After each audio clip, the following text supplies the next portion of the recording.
Question 11. Je peux klaxonner. Oui, réponse A.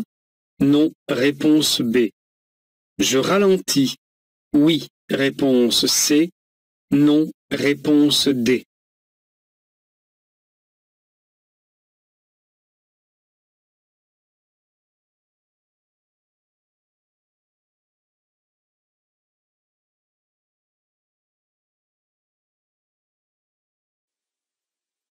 Je circule sur une route de montagne particulièrement étroite. Les signaux sonores ne sont autorisés que pour donner les avertissements nécessaires aux autres usagers, comme c'est le cas ici, puisque dans ce virage, la visibilité est pratiquement nulle. Je klaxonne pour signaler ma présence et je ralentis pour éviter de me faire surprendre par un autre usager. Réponse A et C.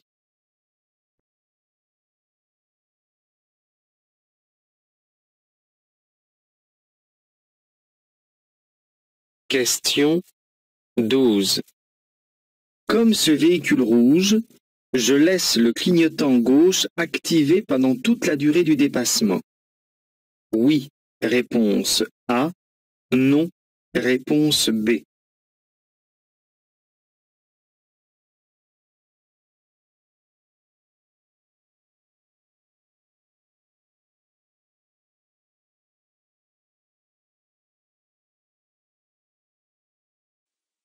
Lorsque je veux dépasser, je suis tenu de signaler mon intention aux autres usagers.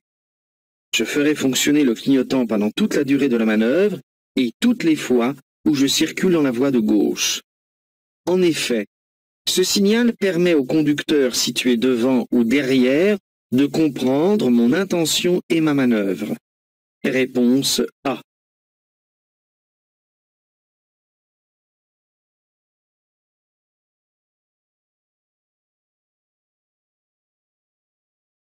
Question 13. Je suis concerné par cette signalisation si je tracte une caravane? Oui, réponse A. Non, réponse B. Une remorque chargée? Oui, réponse C. Non, réponse D.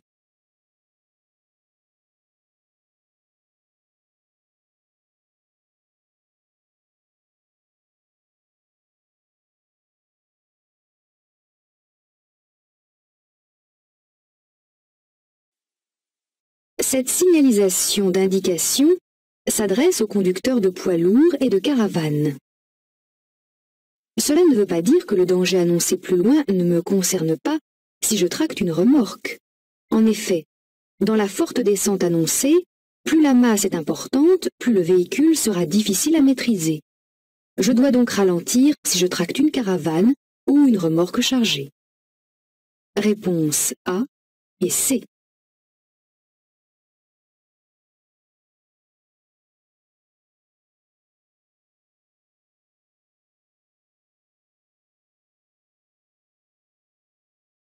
Question 14. Je tourne à gauche. Je passe, réponse A, ou je cède le passage, réponse B.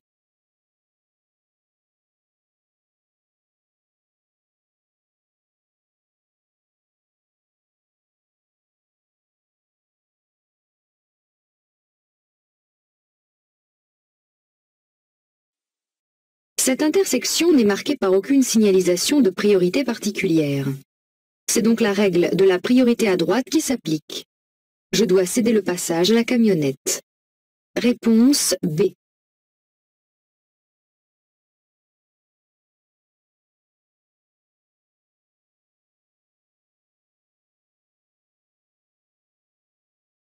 Question 15. Je peux dépasser les deux véhicules à la fois. Oui, réponse A. Non, réponse B.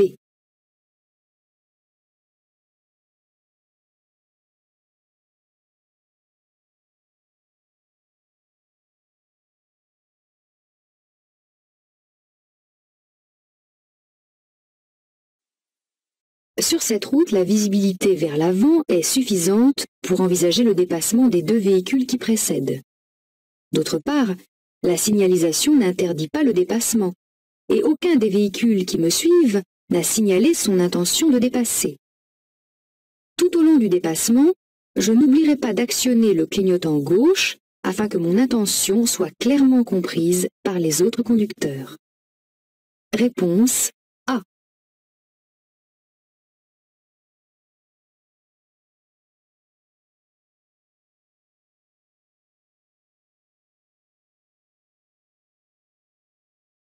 Question 16. Je peux m'arrêter à cet endroit? Oui. Réponse A. Non. Réponse B.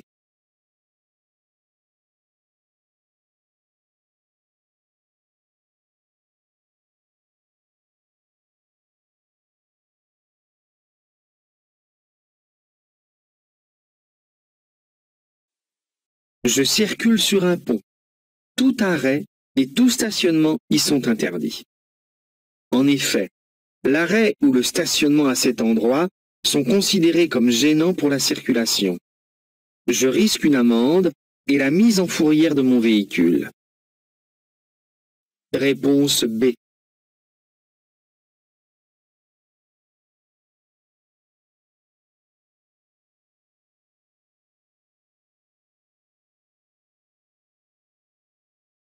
Question 17. Je dépasse. Oui, réponse A. Non, réponse B.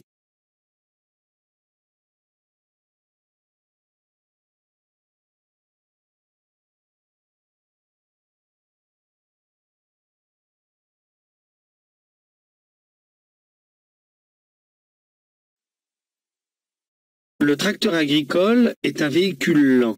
Il est signalé par un gyrophare de couleur orange. Personne ne vient en face et personne ne me dépasse. Il est bien sûr tentant de le dépasser, mais une ligne continue me l'interdit. Je dois faire preuve de patience. Réponse B.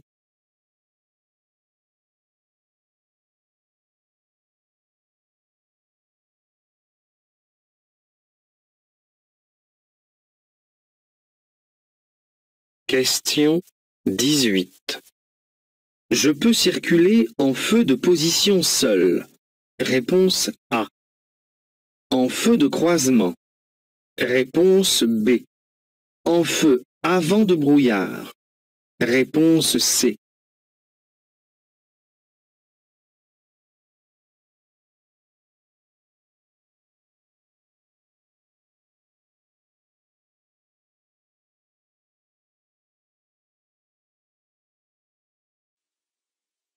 Je circule hors agglomération par temps de pluie, avec une visibilité très réduite.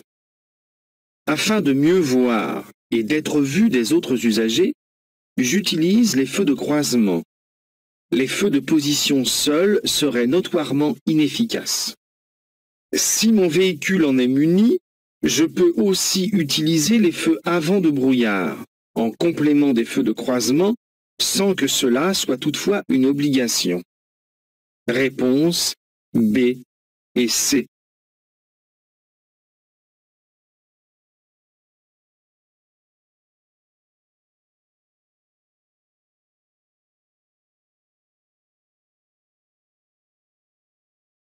Question 19. Titulaire du permis depuis moins de 2 ans, je peux rouler à 90 km/h. Réponse A. 70 km/h. Réponse B. 60 km/h. Réponse C. 50 km/h. Réponse D.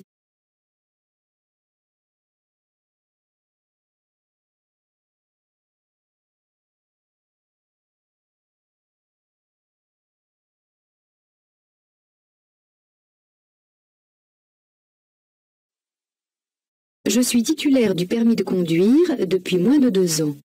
Je dois respecter les limitations de vitesse conventionnelles, 80 km/h sur une route ordinaire. Mais ici, une limitation ponctuelle est mise en place. Elle s'applique à tous les conducteurs, sans distinction d'ancienneté de permis. Ici, je peux circuler jusqu'à 70 km/h sans que cela constitue toutefois une obligation. Réponse B, C et D.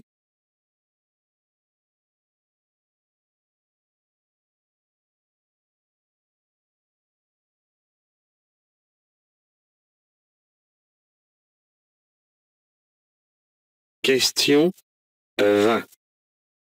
Je porte des lentilles de contact. Il est conseillé d'avoir une paire de lunettes de rechange dans la voiture. Oui, réponse A. Non, réponse B.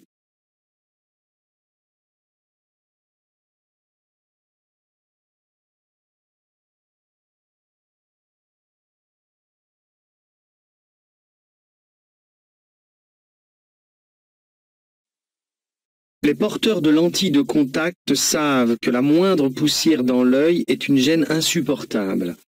Il est évidemment conseillé d'avoir dans la boîte à gants un petit étui rempli de liquide de nettoyage et une paire de lunettes de rechange. Réponse A.